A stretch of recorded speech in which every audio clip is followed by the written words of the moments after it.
نور کی سرکار سے پایا دو شالہ نور کا، ہو مبارک تم کو ذوالنورین جوڑا نور کا۔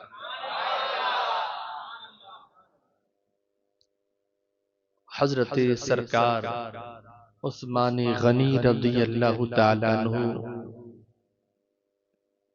جن کو دو نور اللہ نے عطا فرمائے، جن کو ذوالنورین کہا گیا،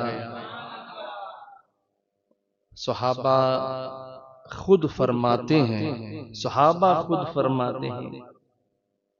کہ یہ شرف صرف اور صرف عثمان غنی کو حاصل ہے۔ 1,24,000 کم و بیش یا 2,24,000 کم و بیش پیغمبران انبیاء علیہ السلام فرش گیتی پر تشریف لائے، اور کسی بھی نبی کی دو بیٹیاں، کسی بھی نبی کی 2 بیٹیاں اگر کسی کے نکاح میں آئی ہوں تو عثمان غنی ہے۔ یہ شرف صرف ان کو حاصل ہے۔ ان اللہ مع الصابرین، بے شک اللہ صبر کرنے والوں کے ساتھ ہے۔ عثمان غنی نے صبر کیا، امیر المومنین تھے، اور بہت زیادہ عرصے تک سرکار نے، عثمان غنی نے خلافت کی باغ ڈور اپنے ہاتھوں میں سنبھالی۔ جی ہاں، یہ چاروں خلفاء میں آپ پڑھیے، 12 سال تک سرکار عثمان غنی نے خلافت کے کام انجام دیے۔ 12 سال اللہ نے ایسا نوازا تھا، الحمدللہ۔ آپ ان کے فضائل اور مناقب تو بارہا سنتے ہیں، اور سننا بھی چاہیے تاکہ آپ کا ایمان تازہ ہو۔ عثمان غنی سے محبت ہر مسلمان پر ضروری ہے۔ ذوالنورین ہے۔ شرم نہیں آتی ان لوگوں کو جو اپنے آپ کو مسلمان کہتے ہیں اور عثمان غنی کی شان میں نازیبا جملہ بولتے ہیں؟ شرم نہیں آتی؟ سوچ لیا ہوتا کہ جس کو پیارے مصطفیٰ نے 3 مرتبہ، جن سے حضور سے جنہوں نے 3 مرتبہ جنت خریدی ہو، شرم نہیں آتی صحابہ کرام کی شان اقدس میں نازیبا جملہ بولتے ہوئے؟ کلمہ پڑھتے ہیں نبی کا اور نبی کے یاروں سے دشمنی، کلمہ پڑھتے ہو مصطفیٰ پیارے کا اور ان کے پیاروں سے بغاوت، بغض۔ رافضیوں کی باتوں میں آ کر کچھ نام نہاد سنی بھی ایسے ہو گئے ہیں، اپنے آپ کو سنی کہتے ہیں، اور وہ بھی معاذ اللہ رافضیوں کی باتوں میں آ کر کے سرکار عثمان غنی، فاروق اعظم، ابوبکر صدیق اور دیگر صحابہ کی توہین کرتے نظر آتے ہیں۔ لیکن یاد رکھیے، جس کے دل میں عثمان غنی کی محبت نہیں ہے وہ دل ہی نہیں ہے۔ میرے آقا سرکار عثمان غنی رضی اللہ تعالیٰ عنہ کتنے بڑے اونچے مقام پر ہیں۔ رافضیوں کی باتوں میں ہرگز مت آنا۔ اصل میں یہ وہی لوگ پھنستے ہیں جو اہل سنت والجماعت کے علماء سے رابطہ نہیں رکھتے، یا وہ انگوٹھا چھاپ ہوتے ہیں، وہی پھنس جاتے ہیں۔ اگر آپ علماء اہل سنت سے رابطہ رکھیں گے انشاءاللہ تو آپ کے عقیدے میں فرق نہیں آئے گا، آپ سنی بن کر رہیں گے انشاءاللہ۔ اور جہاں کہیں آپ نے علماء سے محبت چھوڑی، سنی علماء سے رابطہ نہ رکھا، اور پھر ہر کسی کو موبائل کے ذریعے یا کسی بھی ذریعے سے آپ ان کو فالو کرتے رہیں گے تو کبھی بھی آپ پلٹ سکتے ہو۔ پہچانو حق کون ہے، حق پر کون ہے، باطل کون ہے۔ میں اتنا کافی ہے کہ حضور نے اپنی 2 بیٹیاں عطا فرمائی، اور آپ کو تعجب ہوگا کہ خود میرے آقا مولا علی شیر خدا مشکل کشا کرم اللہ تعالی وجہہ الکریم روایت کرتے ہیں جب عثمان غنی رضی اللہ تعالیٰ عنہ کو حضور نے اپنی ایک بیٹی عطا فرمائی، حضرت سیدہ طیبہ طاہرہ رقیہ رضی اللہ تعالیٰ عنہ، حضور نے اپنی شہزادی عطا فرمائی تھی۔ اور جنگ بدر میں عثمان غنی کو حضور نے فرمایا، چونکہ اس وقت سیدہ رقیہ رضی اللہ تعالی عنہا کی طبیعت علیل تھی، تو حضور نے خود فرمایا کہ عثمان آپ رقیہ کے پاس ہی رہیں گے، آپ جنگ میں نہیں آئیں گے۔ لیکن آپ کو تعجب ہوگا، عثمان غنی جنگ بدر میں نہیں پہنچے تھے، اس کے باوجود مال غنیمت عثمان غنی کو دیا گیا تھا، اور بدری صحابہ میں ان کا شمار ہے، بدری صحابہ میں عثمان غنی کا شمار کیا جاتا ہے۔ اللہ اکبر، وہ عثمان غنی جن کی غیر موجودگی میں کہا کہ یہ میرے عثمان کا ہاتھ ہے۔ آپ سوچیں، میرے آقا نے فرمایا عثمان غنی کے تعلق سے، اور مولا علی کہتے ہیں کہ حضور نے یہاں تک فرما دیا، اے عثمان اگر اللہ مجھے 40 بیٹیاں بھی عطا فرماتا تو میں یکے بعد دیگر سب کو عثمان غنی کے نکاح میں دیتا، یکے بعد دیگر سب کو میں عثمان غنی کے نکاح میں دیتا۔ اس سے بڑھ کر مقام اور کیا چاہیے آپ کو؟ خود میرے مولا علی مشکل کشا فرماتے ہیں کہ عثمان غنی شرم و حیا کی پیکر ہیں۔ نازیبا جملہ بولنے والوں، عثمان غنی کی توہین کرنے والوں، اب بھی وقت ہے توبہ کر لو، ورنہ جہنم تمہارے لیے لکھ دی جائے گی۔ اس لیے کہ عثمان غنی ہو یا کسی بھی صحابی کی توہین کرو گے تو جنت نہیں مل سکتی ہے۔ ہر صحابی الحمدللہ جنتی ہے، اور ہر صحابی کی شان بلند و بالا ہے، اور اس میں عثمان غنی کی تو بات ہی نرالی ہے، تیسرے نمبر پہ ہے۔ سبحان اللہ۔ اور یہ نمبر میں نے تم نے نہیں دیا ہے، اللہ کی شان سے ان کو ملا ہے، اللہ کی رحمت سے ملا ہے۔ اب میں نے جملے پہلے بھی کہے تھے کہ کوئی بھی بندہ جب مولا علی مشکل کشا سے محبت کرتا ہے، سچی محبت اگر ہوگی نا، تو حالت کیا ہوگی کہ وہ توہین صحابہ کی نہ کرے گا، بلکہ ابو بکر صدیق کی محبت، فاروق اعظم کی محبت، عثمان غنی کی محبت، ان تمام صحابہ کی محبت آٹومیٹکلی آپ کے دل و دماغ میں مولا علی کی محبت ڈال ہی دے گی۔ اس لیے کہ جہاں ان کی شان بلند و بالا ہے، وہیں انہوں نے، ان تینوں نے بھی مولا علی کا بھی مرتبہ اونچا کیا ہے۔ ان تینوں نے بھی مولا علی کی شان اور مولا علی کے مناقب پڑھے ہیں کہ علی تم کو میرے آقا نے یہ شان دی ہے، علی تمہارا یہ مرتبہ ہے، علی تمہارا یہ مرتبہ ہے۔ صحابہ سے محبت کرو، شیعہ رافضیوں سے بھی دور رہو، ہر باطل عقیدے والے سے دور رہو، شرب و حیا کے پیکر۔ اللہ اکبر۔ یہ واقعہ آپ نے بارہا مجھ سے سنا ہوگا، علماء سے بھی سنا ہوگا کہ ماں عائشہ صدیقہ رضی اللہ تعالیٰ عنہ خود فرماتی ہیں کہ میرے سرتاج، میرے آقا نور مجسم صلی اللہ تعالیٰ علیہ وسلم تشریف فرما تھے، میرے آقا آرام فرما رہے تھے، اتنے میں میرے والد حضرت ابو بکر صدیق آئے، سلام عرض کیا، حضور نے جواب دیا، میرے آقا لیٹے ہوئے تھے، کپڑا جو ہے پنڈلی سے اونچا تھا۔ ابو بکر صدیق سے کہا کہ ٹھیک ہے آ جاؤ، آئے۔ تھوڑی دیر کے بعد عمر فاروق اعظم بھی باہر دستک دیے، سلام کیا، حضور نے ان کو اجازت دی، حضور بدستور لیٹے رہے، پنڈلی سے اوپر تھوڑا سا تیبن شریف تھا، سرکار بدستور لیٹے رہے۔ ماں عائشہ صدیقہ پردے میں رہ کر دیکھ رہی تھی، عمر فاروق اعظم بھی آئے، بیٹھے گفتگو ہو رہی، اتنے میں عثمان غنی بھی آئے۔ سبحان اللہ۔ عثمان غنی آئے، انہوں نے سلام عرض کیا، باہر سے اجازت چاہی، تو حضور نے کہا ٹھہر جاؤ۔ حضور بیٹھ گئے، اپنا تہبند سمیٹا، کہا اب بیٹا عثمان اب آ جاؤ۔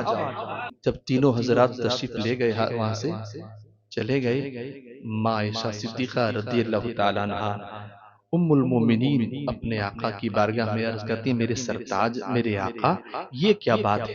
میرے والد آئے تو آپ بیٹھے ہوئے تھے، لیٹے ہوئے تھے بدستور، عمر فاروق اعظم آئے تب بھی آپ لیٹے ہوئے تھے، کپڑا تھوڑا سا اونچا تھا، اور عثمان غنی آئے تو سرکار آپ بیٹھ گئے، اور پھر ان کو اجازت دی آنے کے لیے، کپڑا سمیٹ لیا۔ حضور نے فرمایا عائشہ میں اس بندے سے حیا نہ کروں جس سے فرشتے بھی حیا کرتے ہیں، جس سے فرشتے بھی شرم و حیا کرتے ہیں۔ عثمان میرا ایسا پیارا ہے کہ عثمان سے فرشتے بھی حیا کرتے ہیں۔ اس لیے ہر صحابی سے محبت رکھو، موبائل کے ذریعے ہر کسی کو مت سن لیا کرو، اسی کو سنو جس کے دل میں اللہ و رسول اور انبیاء، صحابہ و اولیاء، غوث و خواجہ کی محبت ہو، انہیں سنو گے تو انشاءاللہ یہاں بھی کامیاب وہاں بھی کامیاب۔ عثمان غنی رضی اللہ تعالیٰ عنہ وہ جو باغی تھے نا، بلوائی، جنہوں نے معاذ اللہ سرکار عثمان غنی کو شہید کیا، ان کو شرم نہیں آئی کتنا بڑا جرم کر رہے ہیں۔ داتا صاحب رحمت اللہ تعالیٰ علیہ فرماتے ہیں اکثر بیشتر، انہوں نے کتاب میں لکھا کہ سرکار خلیل علیہ السلام، ابراہیم علیہ السلام کا جو معاملہ تھا، ایسا بالکل ملتا جلتا عثمان غنی کا بھی معاملہ ہے۔ وہ کیسے؟ حضرت سرکار خلیل علیہ السلام، ابراہیم علیہ السلام کو نار نمرود میں ڈالا جا رہا تھا، جبریل حاضر ہوئے، اے اللہ کی نبی، اے اللہ کی خلیل، کوئی حاجت ہو تو مجھے بتائیں، آپ حکم دیں۔ کہا تجھ سے کوئی حاجت نہیں۔ کہا ٹھیک ہے، اللہ ہی سے حاجت ہے۔ کہا میرا اللہ سب کچھ جانتا ہے۔ ویسے ہی عثمان غنی کو جب قید کر لیا گیا تھا، حسن مجتبی بھی باہر سے حاضر ہوئے تھے، ہاتھی کہ حضرت کوئی بات ہو تو عرض کریں، آپ کہیں ہم تلوار کھینچ لیں، آپ حکم دیں ہم بلوائیوں پر حملہ کر دیں۔ نہیں حسن، اے بیٹا حسن، ایسا نہیں کیا جائے گا، میں نہیں چاہتا کہ مدینے میں میرے آقا کے شہر میں خون ریزی ہو، میں نہیں چاہتا۔ اگر حکم دے دیتے عثمان غنی تو حسن مجتبی بھی تھے، دوسرے صحابہ بھی تھے، وہ تیار تھے بلوائیوں کا سر کچلنے کے لیے، لیکن انہوں نے منع کر دیا۔ اور ظالموں نے کیا کیا تھا؟ حسن مجتبی وغیرہ آگے پہرا دے رہے تھے، ظالموں نے پیچھے والے مکان سے کود کر کے پیچھے سے آئے تھے۔ ظالم حضرت کو سرکار عثمان غنی کو جمعے کا دن تھا، 18 ذوالحجہ تھی، 18واں چاند تھا اسی مہینے کا ذوالحجہ کا، اور عصر کا وقت تھا۔ سرکار عثمان غنی روزے سے بھی تھے، اس حالت میں ظالموں نے حملہ کیا تھا، پیچھے سے، پیچھے کے مقام سے گھس کر کیا۔ لیکن اللہ اکبر، صبر و تحمل کا پیکر، حجت تو کی تھی سرکار عثمان غنی نے، سمجھا دیا تھا کہ اے لوگو یاد رکھو تم جو کرنے جا رہے ہو بہت برا کر، میں وہی عثمان ہوں جو قرآن پاک لکھا کرتا تھا، وہی لکھا کرتا تھا، میں وہی عثمان ہوں جس کو آقا صلی اللہ علیہ وآلہ وسلم نے دو بیٹیاں عطا فرمائی، حجت قائم کی تھی۔ پھر بھی وہ کہتے ہیں مہر، جو کربلا کا معاملہ ہوا تھا، امام حسین نے بھی حجت کی تھی، یزیدیوں پر مہر لگ گئی تھی، یزیدی جہنمی ہو چکے، اسی طریقے سے وہ بلوائی بھی جہنمی ہو گئے۔ اللہ اکبر۔ ایک قول یہ ہے کہ کسی نے ایک بندے کو عثمان غنی کی شہادت کے بعد لیٹے ہوئے دیکھا، چیخ رہا تھا، چلا رہا تھا، نہ آنکھیں ہیں سلامت، اندھا ہے، نہ ہاتھ ہے سلامت، نہ پیر ہے سلامت، اور اپنے آپ کو کہہ رہا میں جہنم سے اب نہیں بچ سکتا، میں جہنم سے نہیں بچ سکتا۔ کسی نے اس کو دیکھا، کیا بات ہے، کیا بات ہے؟ کا بات یہ ہے کہ عثمان غنی رضی اللہ تعالیٰ عنہ کو جب شہید کیا اس میں بھی تھا، معاذ اللہ، اس میں بھی بدبخت تھا بلوائیوں کے اندر۔ اور میں جب اندر گیا تو ان کی اہلیہ جو ہے وہ بچانے پائی تو ان کی انگلی کٹ گئی تھی، 3 انگلیاں کٹ گئی تھی جب وار کیا تھا، تو میں نے ان پر تماچا مارا تھا، ان کو جیسے تماچا مارا۔ عثمان غنی جلال میں آ کر اس وقت بول دیے تھے، اللہ پاک تجھے تیرے ہاتھوں کو غارت کرے، تیرے پیروں کو غارت کرے، تجھے نابینا بنائے، اور اللہ پاک تجھے جہنم میں ڈال دے۔ جیسے عثمان غنی نے بولا مجھ پر رحشت طاری ہو گیا، یقیناً مجھ پر عذاب فوراً طاری ہو گیا، میرے ہاتھ مارے گئے، میرے پیر مارے گئے، میری آنکھیں چلی گئیں، اور اب مجھے یقین ہے کہ میں عثمان غنی کی توہین کرنے کی بنا پر اللہ مجھے جہنم میں ڈال دے گا۔ تاریخ خلفاء میں یہ واقعہ موجود ہے۔ اللہ پاک ہمیں تمام صحابہ کرام کی غلامی کی توفیق عطا فرمائے۔ پھر سے عرض کر دیتا ہوں، سچے پکے سنی بن کر رہنا، یہ مت سوچو ارے حضرت وہ فلاں بابا ہے، وہ فلاں بابا ہے، وہ کہہ رہے ہیں کہ ایسا معاملہ ویسا معاملہ، ارے ظالموں وہ بابا ہی نہیں ہے، نعوذ باللہ، جو صحابہ کی توہین کرے وہ بابا ہی نہیں ہے، صحابہ کی توہین کرے وہ جاہل جٹ انگوٹھا چھاپ، اسے کچھ پتہ ہی نہیں ہے کہ حقیقت بات کیا تھی۔ عثمان غنی کو اللہ نے بے شمار نعمتیں عطا فرمائی، ارے شرم نہیں آتی جنہوں نے ایسی حالت میں جب لوگ پتے کھاتے تھے، روایت میں آتا ہے لوگ پتے کھاتے تھے، سوکھا ہو گیا تھا معاملہ، قحط پڑا تھا، اس وقت میرے آقا صلی اللہ تعالی علیہ وسلم نے جنگ تبوک کے موقع پر لوگوں کو اکسایا، اے لوگوں اسلام کو ضرورت ہے مال کی، اے لوگوں اسلام کو ضرورت ہے پیسوں کی، ہے کوئی اللہ کی راہ میں دینے والا؟ اس وقت مولا سرکار عثمان غنی فوراً کھڑے ہو گئے، سب کی حالت زیادہ تر صحابہ کی حالت کمزور تھی، عثمان غنی کھڑے ہوئے، حضور میری طرف سے 100 اونٹ مال کے ساتھ۔ پھر حضور نے کہا الحمدللہ، دوبارہ سرکار نے سب کو پھر سے اسی وقت اسی محفل میں سب کو پھر سے ابھارا، اے لوگو اللہ کی راہ میں دو گے تو میرا مولا تمہیں جنت دے گا، ابھارا میرے سرکار۔ پھر عثمان غنی کھڑی ہوئی، سرکار 200 اونٹ میں 200 گھوڑے پیش کرتا ہوں۔ تیسری مرتبہ بھی سرکار عثمان غنی ہی کھڑے ہوئے تھے، 300 اونٹ گھوڑے کا فرمایا، اور ایک روایت میں آتا ہے کہ اس کے علاوہ 1000 اونٹ بھی راہ خدا میں مال سمیت انہوں نے خیرات کیا تھا۔ اور ایسی کروڑوں نہیں کھربوں روپے کی دولت، کھربوں روپے کی دولت صحابہ پر، دین پر، آقا کے نام پر، اللہ کی محبت میں انہوں نے کروڑوں کھربوں قربان کیے تھے۔ اسلام کو اس سے اتنی وقت، اتنی شان، اتنی دولت مل گئی اسلام کو، اتنی الحمدللہ طاقت ملی کہ سرکار نے فرمایا میرے عثمان اب تمہارے لیے کوئی مسئلہ نہیں ہے، تم جنتی ہی ہو۔ اللہ اکبر۔ عثمان غنی کے احسانات کو فراموش مت کرو، اور وہ لوگ جو معاذ اللہ توہین کرتے ہیں انہیں بتاؤ قرآن شریف جو الگ الگ تھا، عثمان غنی کی محبت نے، ان کی کاوشوں نے ایک جگہ جمع کیا، 30 پاروں کو الحمدللہ مکمل کیا۔ عثمان غنی کے بے شمار احسانات ہیں، اور کتنے بڑے بدبخت لوگ ہیں، کہا 40 پارے تھے، عثمان غنی نے 10 پارے معاذ اللہ غصب کر دی۔ کیا اس وقت مولا علی نہیں تھے؟ کیا اس وقت دوسرے صحابہ نہ تھے؟ اگر وہ غلط کرتے تو وہ برداشت کرتے نہیں، الحمدللہ شیر خدا ہے، الحمدللہ وہ غلط برداشت کرتے ہی نہیں۔ الحمدللہ مولا علی نے خود قبول کیا کہ عثمان غنی کا مقام بلند و بالا ہے۔